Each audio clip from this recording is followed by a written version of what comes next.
What is something a lot of people find attractive that is actually a turnoff for you? 1. Men with large chins. I'd why, but I tend to find them unattractive. 2. Dudes who always play their acoustic guitar and sing. Once in a while is fine but not all the time.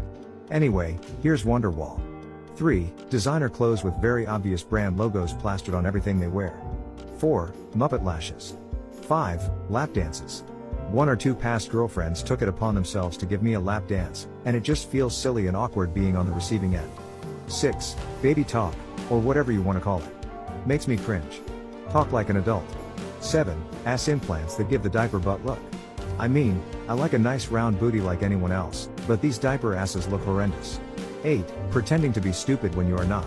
It's not cute, it just makes me feel uncomfortable. 9. Public proposals. 10. The way some girls try to get perfect eyebrows. Yeah, I get no one likes a monobrow even on guys, but a girl I know looks like she's too